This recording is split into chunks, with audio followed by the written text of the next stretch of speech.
Well, good morning and a very, very happy Wednesday morning to everyone, and welcome to San Diego Sports Talk, the John Kentera Show. We do it 3 times a week, Monday, Wednesday, and Friday at 9 a.m. Hope you're having a good week to this point. I've had a really good week. A little disappointed last night. Man, tough loss for the Padres on Tuesday night, 2-1 in 10 innings. But other than that, they're playing great baseball. We're going to get into that. We're going to give you an update on the center field position. We're going to talk about Bryan Hoeing working his way back from that right shoulder strain he suffered early in spring training. We're going to talk about AJ Preller and how he has put this roster together and what he's looked for when he's put this roster together. Couple of orders of business. Number one, thank you for tuning in. We're continuing to grow our audience. I would really appreciate it if you would subscribe. I want to work our way towards as many subscribers as we can get.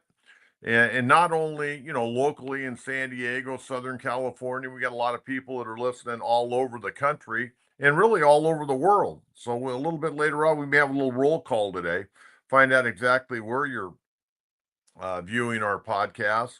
And hopefully, I'm bringing to you what you want on a daily basis. We focus mostly on the Padres. We'll get into the Aztecs. I know they got spring football going. I know basketball, they've garnered a couple of transfers in the last week, and we'll get into that. But most of the people in San Diego right now want to talk Padres. And why not? The team's 14-4, playing great baseball.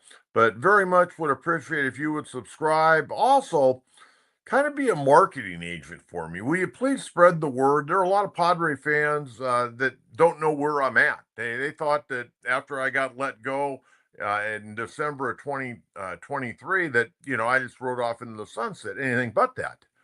I'm doing the podcast 3 days a week. I did 11 college basketball games for UC San Diego. They had a great year and looking forward to going back and doing it again next year. Right now, just started the year calling games for the San Diego Strike Force. They're 1-2. They got a couple of games coming up here shortly that I'll be doing. So, and I'm going to do the Big West Baseball Championships on ESPN Plus. So I'm anything but retired, I can tell you that. And really enjoy putting this show together 3 times a week with Jonathan. Jonathan does an incredible job for me. We're a great team, and hopefully we keep this thing rolling for a long period of time. But please subscribe, please like. And the other thing, this is what I really like more than anything else.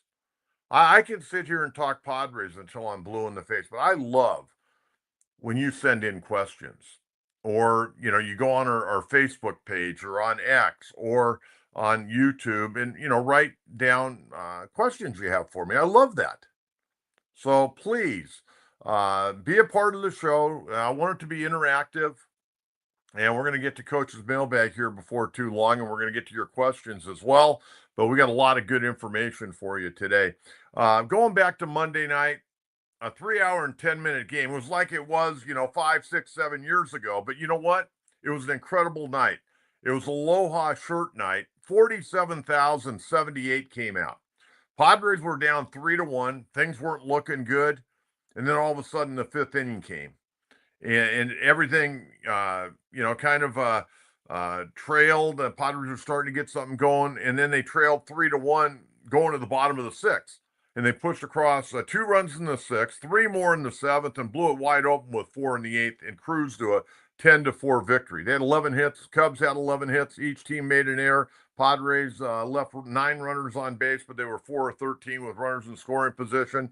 Another big night by Fernando. And, man, just keep him healthy. Just keep him healthy. 2 for 4, 2 homers, number 5 and 6, 3 RBIs. Luis Arraez had a big night, 3 for 5, a double, a homer. Manny, productive night, scored 3 runs, 1 for 3, a couple of walks. Manny's doing a good job of not swinging at balls out of the strike zone to this point. And that's ebb and flow. Yeah, there's that fine line of being aggressive and then being over aggressive and chasing when you're behind in the count. But so far, Manny's in a pretty good groove. Manny looks good, I think, at the plate. Gavin Sheets hit cleanup as a designated hitter on Monday night. 2 for 4, walked, 2 RBIs, and a run scored. Other than that, Jason Hayward had an RBI single. Played center field Tuesday night. played left field on Monday night. So it was a good night all the way around for the Padres offensively. Now, pitching wise, on Monday night, kind of an interesting evening. Dylan Cease went out there and kind of a mixed bag for me. I mean, number one, he looks like he's 16 years old now that he shaved the beard.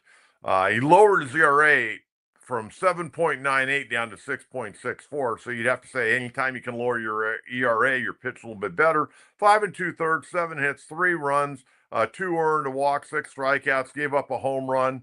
Uh, the pitch count was high, still not really dialed in. I mean, there's times where you see Dylan Cease from last year when he was dominant, and then there's other times where he just kind of loses it for a batter or two, or maybe even for an inning, but was able to get through.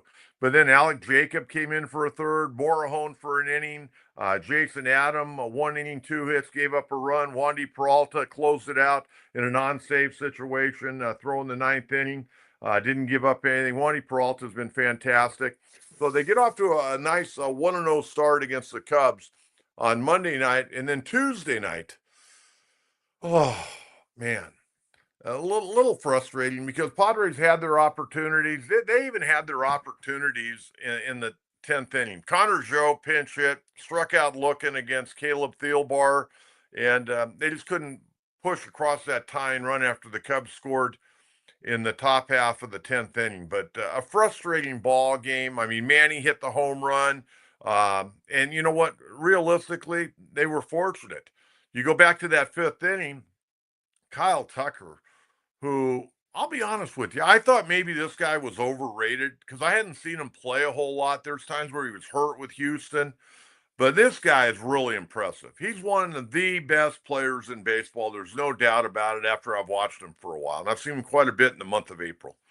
But he drops a fly ball in foul ground last night. So Manny gets a second chance. Okay, you got to catch that ball. Then Gage Workman, a guy that I actually scouted a few years ago, a young man out of Arizona, scouted him when I was working for John Boggs. He drops a foul ball coming in from third base, and it almost was fair, right around home plate. So Manny gets a second and third opportunity. 2 drop fly balls. When's the last time you saw that? The right fielder drops a foul ball. The third baseman drops a foul ball. Next thing you know, 2-2 pitch, boom. Ninth pitch of the at bat. Manny drives it out in left center field to give the Padres the 1-0 lead. Then the Cubs came back. They scored. Pete Crow Armstrong, that little sack bunt. Arise tried to make a play at the plate, do or die play, couldn't make it. Run scored Dansby Swanson, and then Nico Horner an RBI triple in the right center field gap to push the what eventually became the winning run across the plate in the 10th inning, and the Cubs walk off with a 10-inning 2-1 victory. They out hit the Padres Tuesday night 10-5. They also made 2 errors. Padres made 1 error, and that was a throw by Jeremiah Estrada trying to get a double play going. He bounced it to Xander Bogaerts. He couldn't come up with it, so he got charged with the error. But the Padres didn't swing the bat. They left 8 runners on. They were 0 for 7. But you know what? That was their first loss at Petco Park this year. They're 11-1. I mean, they're playing great baseball. 14-4. And you know, when I'm watching the game last night, and they eventually got beat, you know, I was ticked off, and because they could have won it. They had that game. They could have won it. They left a lot of guys in scoring position. They just didn't leave runners on. They left runners in scoring position. And you could say that about the Cubs. I mean, the Cubs last night left 14 on. They were only 1 for 14 with runners in scoring position, and that was the one where Nico Horner hit the triple in the 10th inning. That was their only big hit last night. And I want to be irritated, but I can't be because this team is still in first place. They're playing great baseball. They're doing all the little things, and we're going to talk more about the roster construction a little bit later on in the program today.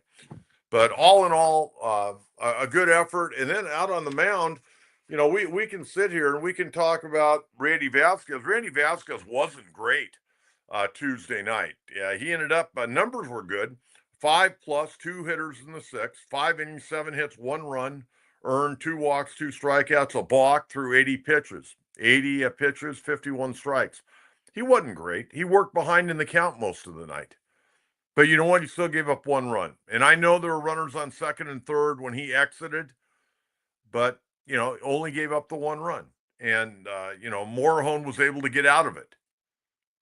So Randy Vasquez is doing his job. I mean, the Padres starting pitching has been way above what we could have expected going in. I mean, we were wondering who was going to be the fourth starter, the fifth starter, and then you lose Darvish, and Pavetta's got to get bumped up to number 3, and Nick's throwing tonight against left-hander Matthew Boyd. Going to be a good matchup tonight, or this afternoon, I should say, at 1:10. Afternoon game. Padres off tomorrow. Then they got a 3-game series over the weekend against Houston, and Houston's still trying to find themselves right now. But they're tough in their ballpark. But, I thought Vasquez, he hung in there. A year ago, he'd have probably given up about 6 runs. Last night, he was able to navigate through the lineup, get out of some jams, and turn it over to the bullpen. And bullpen, Padre offense was really the problem on Tuesday night. It wasn't the pitching. I mean, you hold a team to 2 runs, and of course, that second run that scored, that's an unearned run because you put the Manfred man out there on second base. I hate that rule. I hate that rule. Whether my team wins or lose, I hate that rule. Let's play baseball. If anything, let's go at least 12 before we put the ghost runner out there at second base. I hate that rule. That's not baseball. And of course, you get to the postseason and then you play real baseball. Let's play it during the regular season. I don't care what it does to your bullpen. That's part of the game. That's been part of the game for 150 plus years. The Manfred man sucks. And the commissioner might fall in line with that too. I don't like this commissioner. I want him to go away. He can't retire soon enough. Somebody asked me a while back, if you could have Rob Manfred on your program, what would you ask him? I would ask him, Commissioner, have you ever given any serious thought to announcing your retirement before 2029? He's a terrible commissioner. Terrible. The only rule that's been really good, and you can talk about the replay rules all you want, the only rule that's worth a damn, as far as I'm concerned, and we talked about it on Monday, is the pitch clock. The pitch clock has helped speed up the game, made it a much more crisper game, a lot less downtime of guys, scratching their rear end and rubbing the baseball up, walking off the back of the mound, grabbing the rosin bag. Got to do all that stuff a little bit quicker now. And it's made for a better game. Last night, extra inning game, 3 hours. A lot of things going on, a lot of pitching changes, mound visits. But I hate the Manfred man. But anyways, Vasquez pitched well last night. They all did. Morehone threw well. Estrada threw well. Adam threw well. Suarez threw well. And, I mean, Yuki Matsui gave up that triple to Horner, but he pitching the ball well. Pitching the ball real well. So that's what I got for you on the first 2 games. Again, they got the rubber game this afternoon, Petco Park. Good matchup.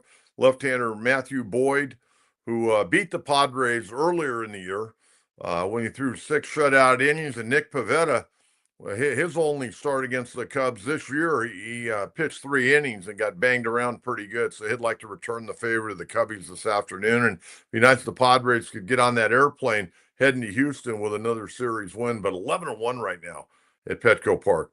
Okay, we're going to get to Coach's Mailbag. You got some questions out there for me. Let's get those rolling as well. And we got plenty of time to take questions. Camper Matt, what's different that makes the Cubs able to play the Padres tougher than other teams? Well, I'll tell you what, I think they have put together a really nice ball club. Camper Matt, they were talking in the preseason about the Cubs, and I go, God, I'm just not seeing it off of what I saw last year. They were okay last year, but they got this kid, Pete Crow Armstrong, going to be a good player. I was talking to a scout who scouted Southern California when Crow Armstrong was playing up there at Harvard Westlake. He goes, yeah, he's a famous guy. I mean, this guy can run, and he's just scratching the surface. But you got a lot of good guys. Nico Horner's a hell of a player. Dave Bush was a top prospect with the Dodger organization. They got him in a deal. Amaya, that young catcher, I really like. I think he's going to be a real good catcher. So the Cubbies, they got some pitching. I mean, Matthew Boyd, tough break losing Justin Steele. Man, you can't replace a guy like that. And Shota Imanaga, who pitched last night, uh, he's one of the best pitchers in baseball. I don't care what anybody says. He's 15-3 last year and an under 3 ERA as a rookie. I know he pitched in Japan, but he's still a rookie over here. He did a hell of a job. He pitched good last night against the Padres. They got the pitch count up on him, but they got a good ball club. And I think more than anything else, Camper Matt, they're playing in a very favorable division. So I could see the Cubs winning that division. I think Milwaukee is maybe playing a little bit better. Pittsburgh's been a complete and utter disaster. Cardinals have been okay. Nothing fantastic at this point in time. But it'll probably be a pretty good division. But I could see the Cubs winning that division from what I'm seeing right now. But again, very early in the year. And I'd say that about the Padres, very early in the year. And the Padres are having to deal with some injuries. And we're going to get into that a little bit later on in the program. But no, the Cubs are tough. And you know what? The Cubs play a lot like the Padres. They lead baseball, or lead the National League, at least in stolen bases. They're not afraid to bunt. They play baseball. And I'm going to talk more about that when we talk about roster construction of the Padres. But thank you, Camper Matt, very much for that question. Nick, Coach, how do you feel about Mike Shildt so far this season? Well, I think Mike Shildt, he's kind of milquetoast with the media, the way he answers questions. He's never going to, he's going to always toe the party line. And that's fine. I mean, I get that, but he doesn't give you any more than he wants to give you. And a lot of times when you ask a question, he will kind of restate the question and kind of give you a blasé answer. I don't think he's a media darling. Let's put it that way. I think he's good with the media from the standpoint he makes himself available, from what I understand. But and that doesn't matter. I don't care if he's bad with the media, as long as your team's winning and playing good, sound baseball, and they are. I mean, there's not one thing, and we've said this now since the start of the year.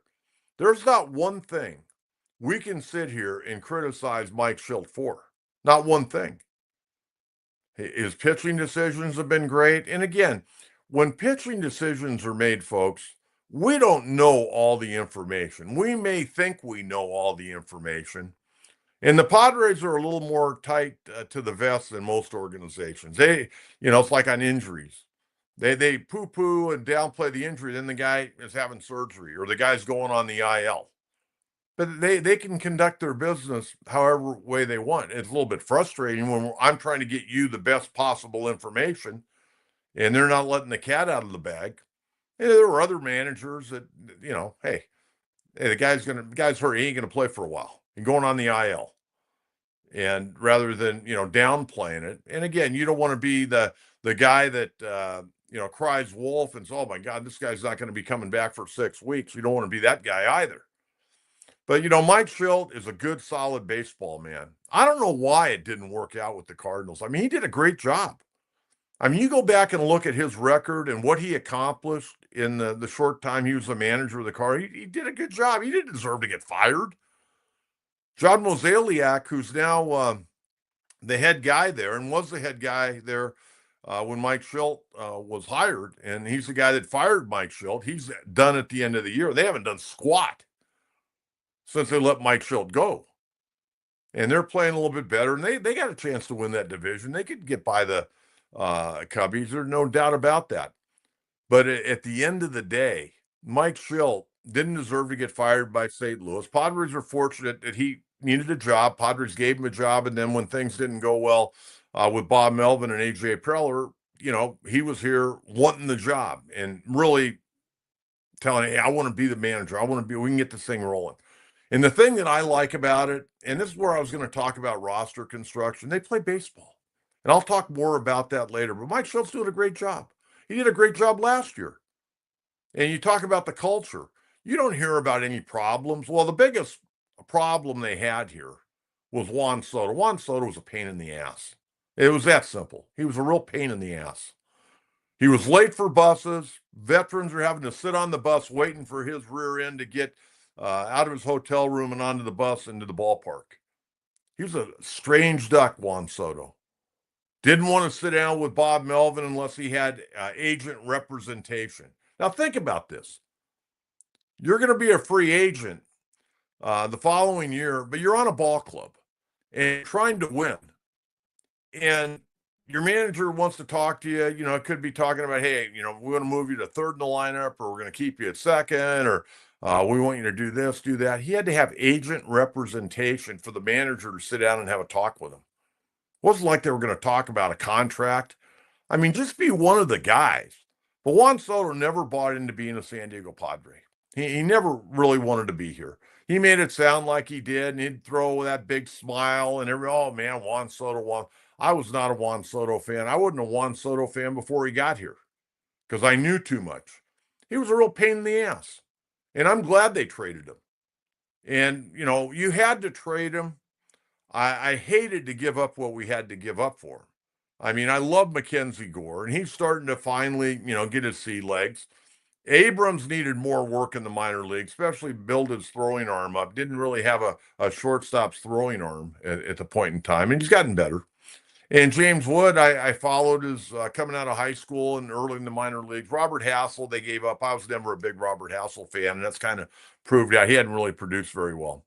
But Juan Soto, the old addition by subtraction when they traded him prior to last year, he was a real problem. And I could go on and on. There's some other things I'm not going to get into today on the podcast. If you run into me on the street and you want me to let the cat out of the bag, I'd be more than happy to do that. But I'm not going to do it over the air. But addition by subtraction. But getting back to Mike Schilt, did a hell of a job last year and doing a great job. He got a good staff too. He got good people working for him. And no manager can be successful without having good uh, sergeants. Okay, it's that simple. You got lieutenants and sergeants. You got to have them. Mary Sue, what do you think about the upcoming series with Houston? I haven't really looked ahead, Mary Sue. I don't know who they're throwing. I'm hoping that we don't see Framber Valdez. I really enjoy watching him pitch, and the Padres haven't said who's going to pitch down in Houston. It'll be a tough series. There's no doubt about it. It'll be tough. Houston's not the same team. It's been probably the last 6, 7, 8 years, but they're still going to be very tough. They know how to play the game. Altuve's playing left field, which is kind of odd. That was kind of an odd move, but hey, the guy's going to be in the Hall of Fame. I know he was part of the cheating scandal, but he's going to be in the Hall of Fame. It'll be a tough one. But again, just play 500 baseball on the road. You play 500 baseball. I don't expect the Padres to win 11 out of every 12 home games, but hey, they're off to a great start. I mean, the Padres could play 500 baseball the rest of the year at home, and it'd be 10 games over 500. And you play 500 on the road, you finish 10 games over, you're in the playoffs. You might not win the division, probably wouldn't win the division, but you're going to be in the playoffs. But again, stay healthy. I was thinking about this yesterday. I was driving around. I was going to get a haircut and had breakfast with a buddy of mine.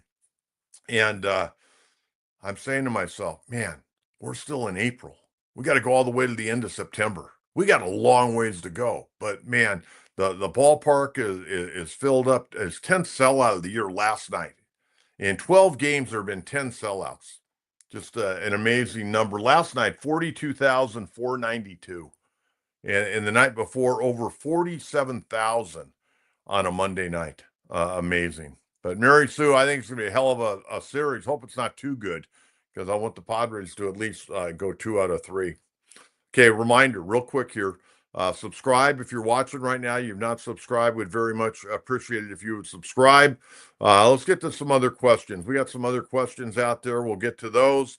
Also want to get a little bit of a roll call in today. Anecdote Powder. Yuli needs to be DFA'd once Merrill comes back. Here's the deal on Yuli Gurriel. Let me see. Last night, he played last night. He was the designated hitter last night. 0 for 3, a walk, hitting 115, 3 for 26. I'll tell you what, he looks good at the plate until he swings the bat. I think Yuli Gurriel would already probably have been DFA'd, but who do you want on this roster to be in there? I'm sure he's very well liked by his teammates. And that doesn't mean he's going to be with the ball club all year long. Maybe when Jackson Merrill comes back, maybe he will get DFA'd. You got Brandon Lockridge down right now. You got Oscar Gonzalez, who, by the way, took just an awful route last night to that extra base hit by Pete Crow Armstrong. Got to do better than that, Oscar. You got Gavin Sheets, who has played great. You got Jason Hayward now having to play a little center field. I would imagine the way things are going right now, Yuli Gurriel, they may let him play in this next road trip. And then by the time they come home, if he's not really swinging the bat, probably cut bait. You know what? I bet AJ Preller and Mike Schilt will at least take him on this road trip. And the reason for that is he had his big years in his career in Houston. And maybe they DFA him right after the Houston series. I don't know. But this is probably his last go round. If you look at his numbers the last 3 years, he hadn't hit over 250. He had a good spring training, swung the bat very well. But I think, out of respect to what this man has done in the game, I think you got to at least let him go into Houston and get a couple of nice ovations because it's probably going to be a swan song. We'll wait and see. Maybe I'm calling this ahead of time. Maybe the guy, goes 3 for 4 in Friday night's game and gets 2 more hits on Sunday, and all of a sudden he's hitting, 265. I don't know. But if I'm AJ Preller or Mike Schilt, I'm a big historian of the game. That's why yesterday, Jackie Robinson Day was huge. I love Jackie Robinson. Read a lot about him. Uh, just really appreciated. I had one of his teammates from the night that he broke in, and he's passed on now, Spider Jorgensen, who lived up in Rancho Cucamonga. I put Spider Jorgensen on my radio program one night to talk about Jackie Robinson. I've watched the Jackie Robinson story, played by Jackie Robinson. I've read his autobiography. Just what a great athlete. And people don't realize this. I know I'm kind of getting off the subject, but people don't understand this. When he went to UCLA, he played basketball, football, baseball, and ran track. You know that baseball was his worst sport at UCLA? It's hard to find anything historically on his baseball career, but he hit under 100 playing on the UCLA baseball team. Great track and field athlete. His brother, Mac Robinson, was an Olympian in track and field. And just, I'm so glad that they have Jackie Robinson Day and Rachel Robinson. My goodness, what a beautiful lady. She's 102 years old now. Just a beautiful human being. We're lucky to still have her. So, yeah, Jackie Robinson Day is always big for me. I would cherish having the opportunity if I was a big league player to wear that number 42, no matter what color I am. But yeah, I think you got to give out of respect to what Yuli Gurriel has done. You got to at least take him to Houston and let him, play him one of the games. Let him get a nice ovation for what he did. Not that long ago, he led the American League in hitting playing for the Houston Astros. But antidote, Powder, thank you very much. Very much appreciate that. What else we got here? All right, Canislopus. I have a hard time with that one. They need Hayward now to play center, but he's got to hit better. Gurriel looks worse at the plate, though. Yeah, well, like we were just talking, I thought Jason Hayward, the guy's won 5 Gold Gloves as an outfielder. For the short term, he can be there. We're going to talk more about center field here before too long, but no, I agree with you. I just hope physically he can hold up. He's not running as well, running a little stiff. He's running a lot like I feel every morning when I get out of bed. It takes me a while to get those old legs going and arms going, but Jason Hayward's a pro. And we're going to talk about roster construction here today. I got a lot of good ammo for you today that I think will get you to think a little bit about what AJ's done with this ball club. But yeah, I think Gurriel doesn't look good at the plate. Hayward needs to swing. He looked bad last night a couple times. But hey, you know what? Going against Imanaga, he makes a lot of good hitters look bad. But he was swinging at some bad balls in the dirt last night. But thank you very much for that question. Very much appreciate that. Gabrielle, only weakness I see is batting against left-handed pitching. Well, I think to this point, that's probably a fair fair statement. I don't know why that is.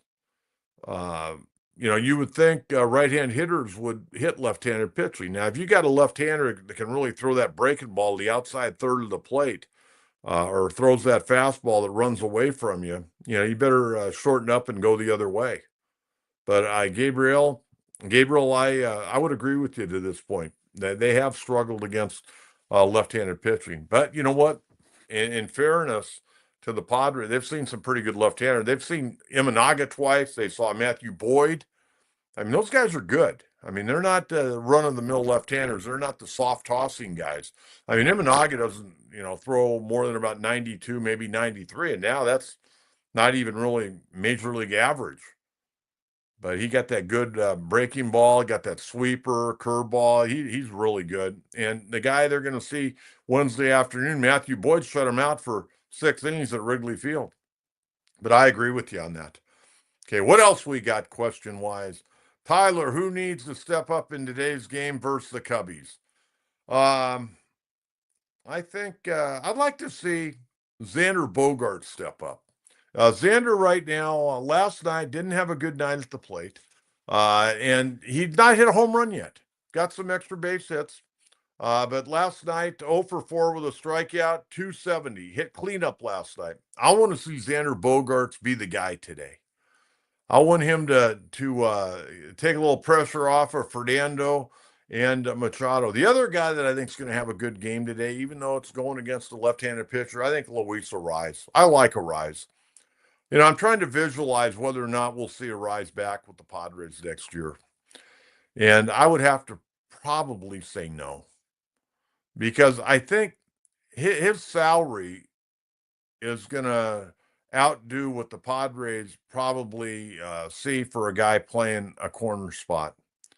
He's going to make good money. And do you want to have a guy that can be a table setter, a guy that's going to hit 300 plus with not a lot of power, playing a power position for a long period of time? It's not like the Padres have somebody in the minor leagues they can stick over there, but at some point they may have to stick Bogaerts over there. Who knows? He's not anywhere close to having to go over there, but, Manny, towards the end of his contract, when he's 38 years old, he may have to move to first. We don't know. Everybody ages at a different range. Some guys are 38, they're still moving around. Some guys at 33, they're starting to slow down. But I don't think the Padres would give Arraez a long-term contract. He's going to get good money. He's making what? Just $14 million this year? Well, he's going to make a lot more when he becomes a free agent, especially if he ends up winning another batting title. He's won 3 in a row. Not to say he's not going to win another one. Can you imagine winning 4 batting titles in a row? But today, Bogaerts and Arraez, those are the guys that I want to step up for the Padres. Okay, what else we got? We got to have more. Seems like the Aztecs have a lot of guards. Waters, Bird, DeGorville, Newman, B.J. Davis, newly acquired Latrell Davis. Too many? No. College basketball is all about guards. And if you have to, you can go with 3 guards. You got great rotation. You mentioned Waters coming back from a foot injury. Hopefully he stays healthy. Miles Bird, hopefully he's going to get better. DeGorville showed a lot last year as a freshman. Newman coming in, great assist guy, averaged 9.9 a year ago. B.J. Davis, good defender, needed to be a little bit more consistent offensively. And Latrell Davis, really nice player from San Jose State. I feel bad for Coach Miles up there, really trying to do something special at San Jose State. And then to lose a guy like Latrell Davis, that hurts. And to lose a guy like that to a conference opponent, I mean, that's a gut slap, no question about it. But no, I mean, there's times where you could go 4 guards if you needed to. And then you got your big center. I mean, the Aztecs have about 11 guys that can play. I was looking at their roster last night. They got 11 guys that can play. And at some point, I'll get Mark Ziegler on the program, and we'll go through their roster.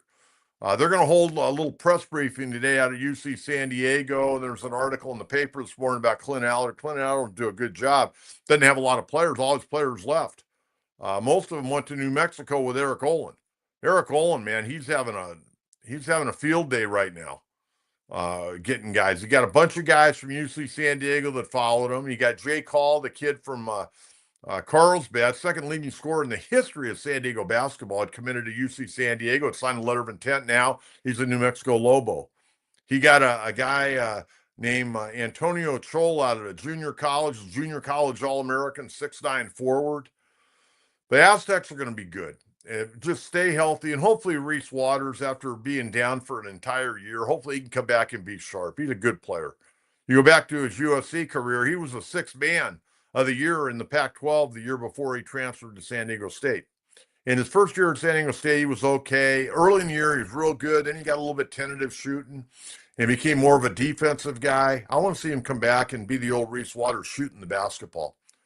I like the Aztec lineup, and hopefully, just hopefully, everybody will stay. And if they do that, they're gonna, I think, have a hell of a year next year. And Brian Dutcher and the entire staff, they're fantastic. If Darvish comes back, who gets sent down? Hart or Vasquez? Good question. I don't know. Maybe just maybe they go to a 6-man rotation. What do you think about that? And then they go with 7 guys in the bullpen. Darvish, I don't think anywhere near ready to come back. They're going to slow play that. And you know what? You can afford to. With all these injuries, even with Jackson Merrill, you can slow play all these injuries because of what you're doing. And I know, losing last night, the Giants, they got beat. Dodgers won. Poor Colorado, man. They just can't win a ball game. At least they scored some runs. They scored 2 last night, and they scored a couple of the night before, but they're scuffling hard. But no, I don't think we need to worry about that. All that stuff seems to kind of take care of itself. But Hart, we'll see what he does his next start.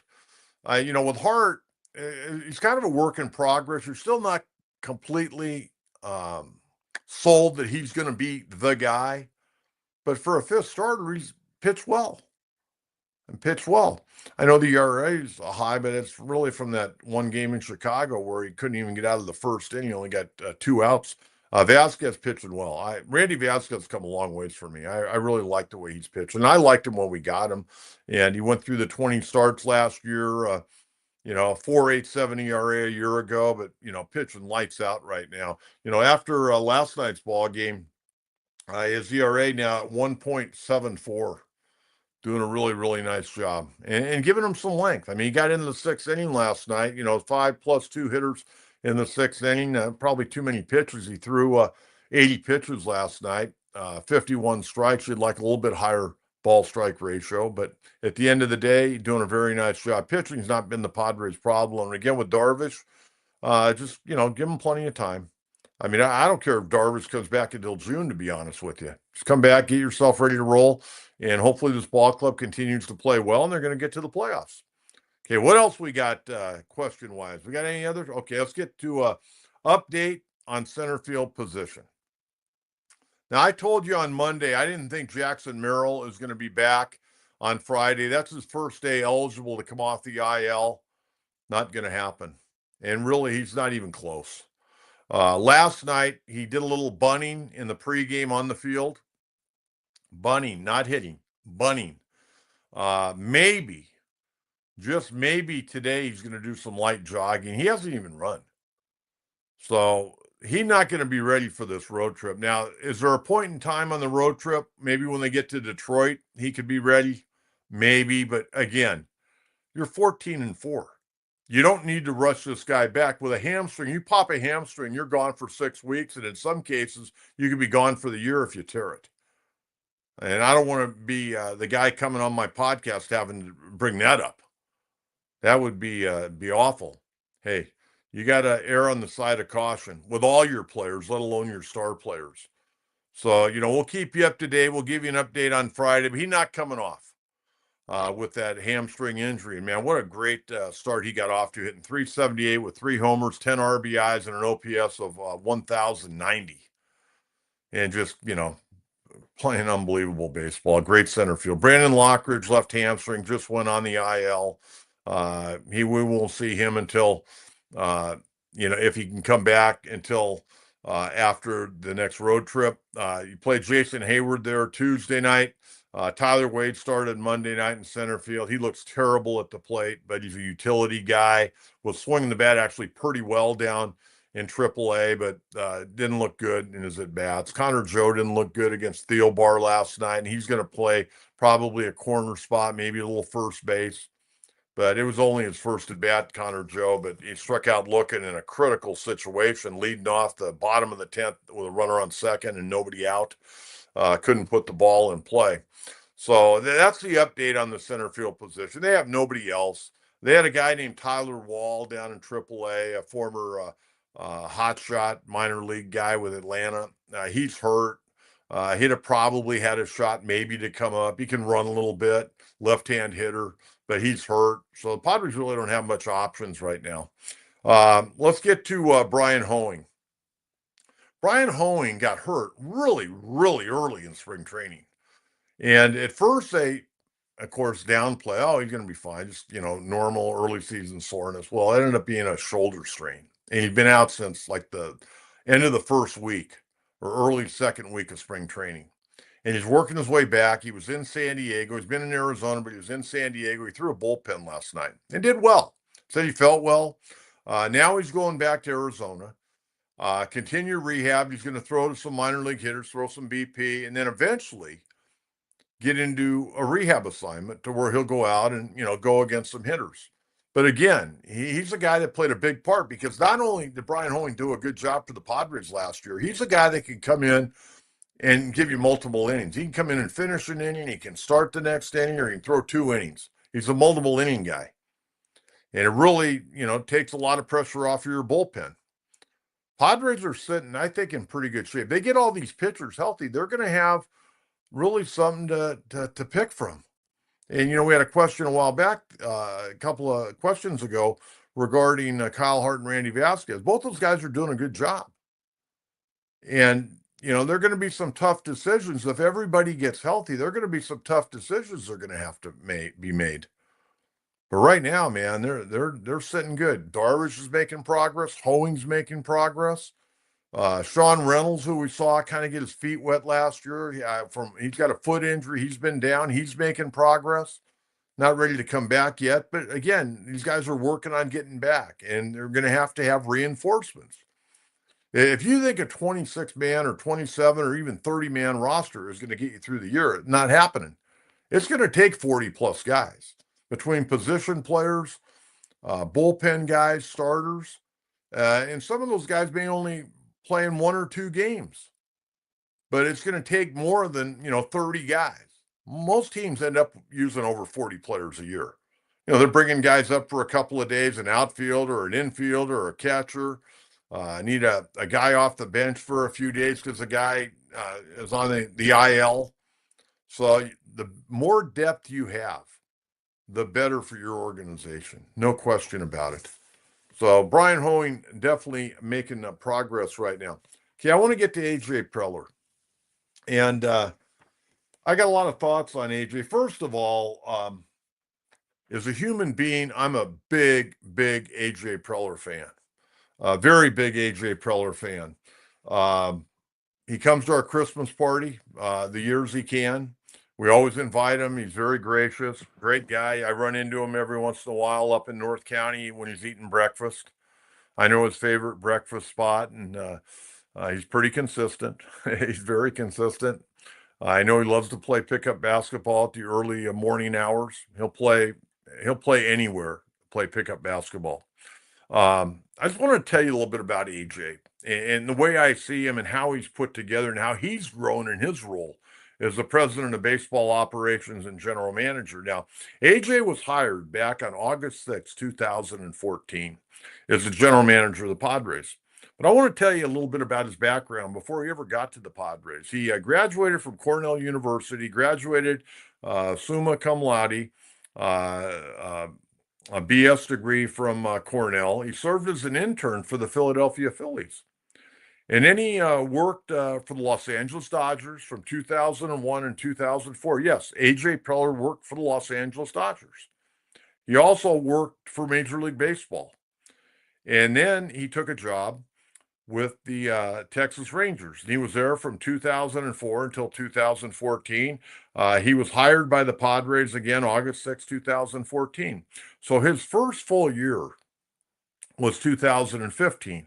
And that was the offseason where he got the name Rockstar General Manager. Matt Kemp and James Shields and Justin Upton, all those guys came in. They got off to a 32-33 start. If you recall, Jock Peterson, who was playing center field for the Dodgers, made this amazing catch on a Sunday afternoon and it robbed the Padres of a victory. The following morning, AJ Preller fired Bud Black. And they were one game under 500. I didn't quite understand that with a veteran ball club trying to put the pieces together. And Dave Roberts managed one night, and they got beat by the Giants 9-1. Then they brought in Pat Murphy, who was a AAA manager, and they finished that first full year of AJ Preller in fourth place, 74-88. So after they brought in Pat Murphy, it did not go well.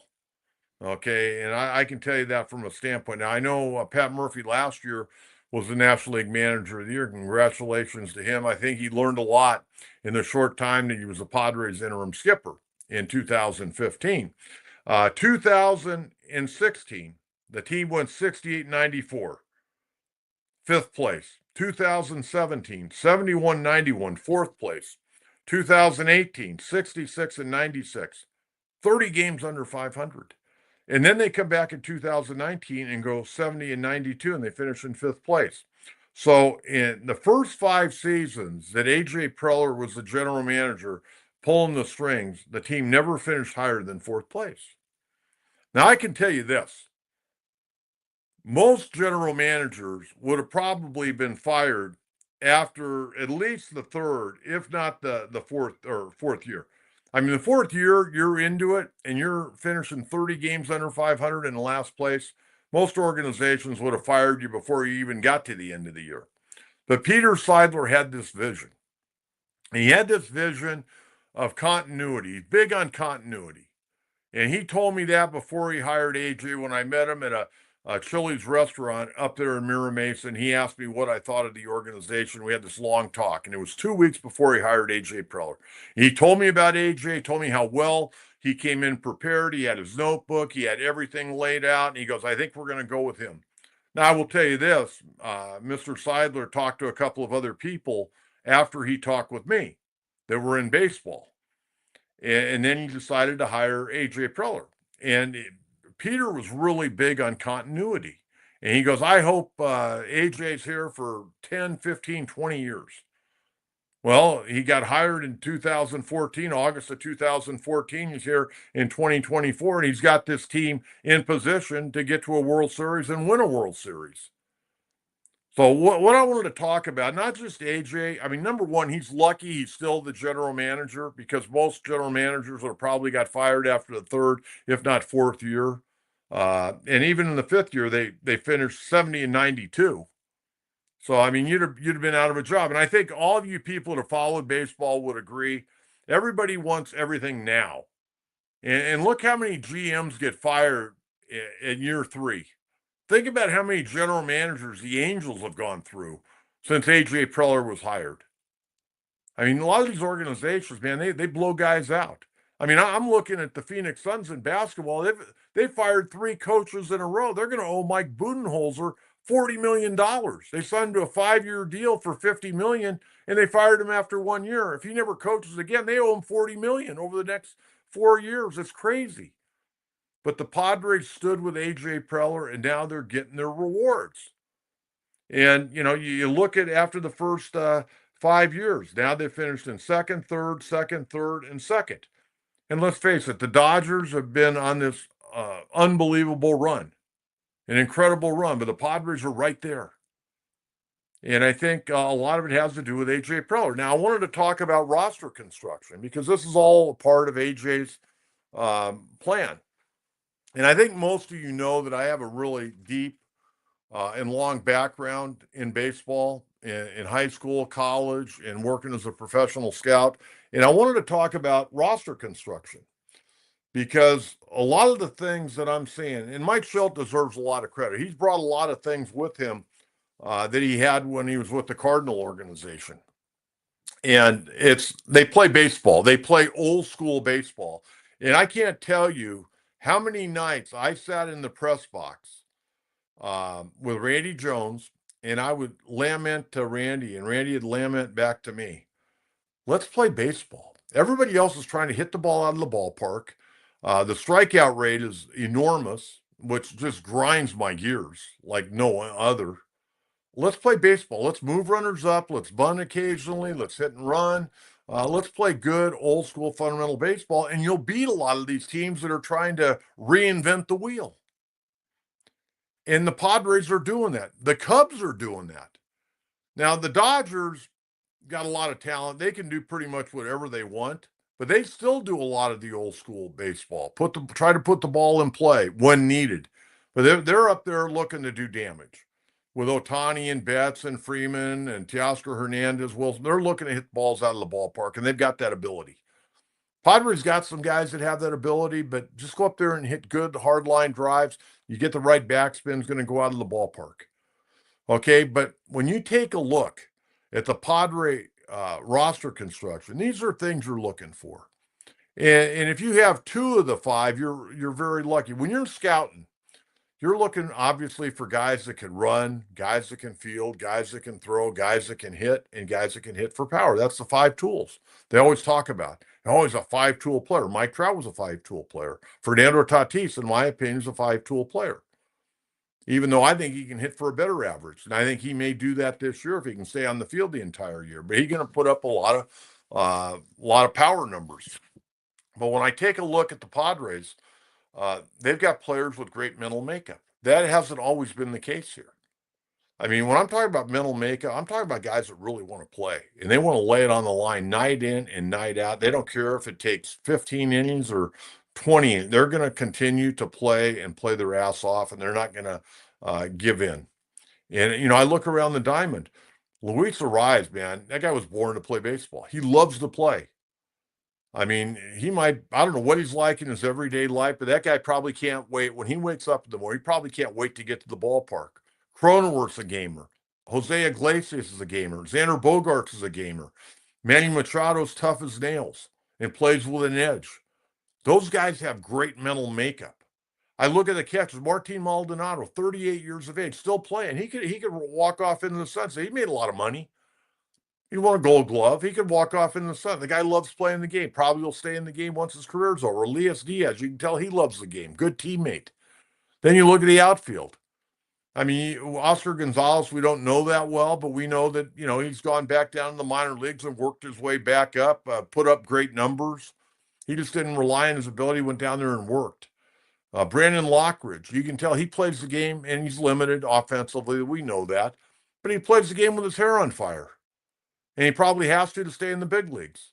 And then Centerfield, we know Jackson Merrill, the guy lives, eats, and drinks baseball. And Fernando's a gamer.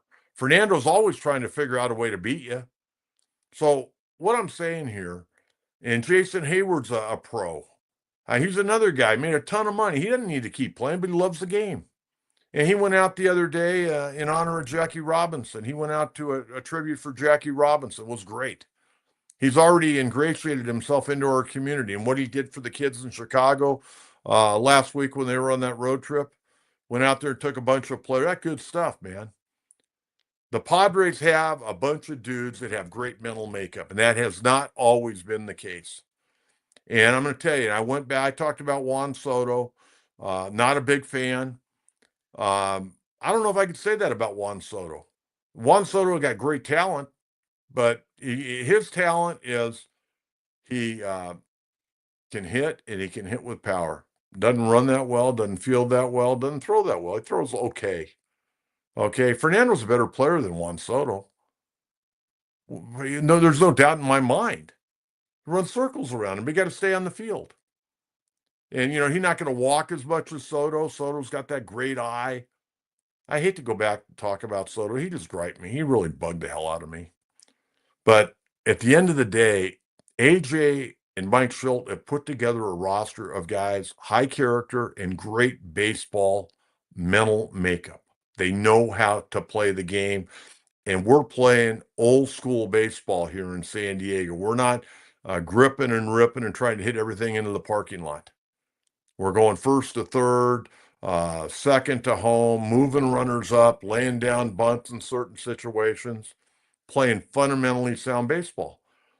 And it's a combination of Mike Schilt learning from toiling all those years with the St. Louis Cardinals and learning from one of the great developers of baseball talent, George Kissel, who we've talked about on this program before. He ran the Cardinal minor leagues for many, many years. And Mike Schilt knowing the ins and outs of the fundamental game of baseball and all the things you need to do. And then AJ getting the players that have the great mental makeup and they want to win. And this is a different team than we've seen here in a long time in San Diego. Long time. So I just wanted to talk a little bit and give AJ some props and give Mike Schultz some props on that. Okay, we got to get to the standings. And then we're going to get out of here. Standings after Tuesday night. Padres sitting at 14-4. They're plus 35 in run differential. San Francisco, they're 12-5, a game and a half back. Dodgers win 2 in a row over Colorado. They play Wednesday night. They're 13-6. They're a game and a half back also. Arizona's starting to play better. They're 10-7, 3.5 games back. And then Colorado at 3-14, 10.5 games back. And Colorado already minus 50 in run differential, for crying out loud. That's unbelievable. So there you have it. Okay. Want to thank everyone. Hope you enjoyed the program today. Hope you enjoyed what I had to say about AJ Preller, Mike Schilt, and roster construction. Try to give you the best information I can get for you. Again, thank you for watching. Please subscribe. Please like. Remember, we're on 3 platforms. We're on X at Coach Kentera 44. We're on Facebook at John Kentera. And of course, we're on YouTube, San Diego Sports Talk, John Kentera. Again, we'll be back in on Friday morning at 9 a.m. Let's hope the Padres get a rubber game victory today over the Chicago Cubs. They're off on Thursday, and they'll open up a 3-game series on Friday night down in the Lone Star State against the Houston Astros. Until Friday at 9 a.m., have a great day, everyone. Thanks for tuning in to San Diego Sports Talk on the John Kentera Show. Bye-bye.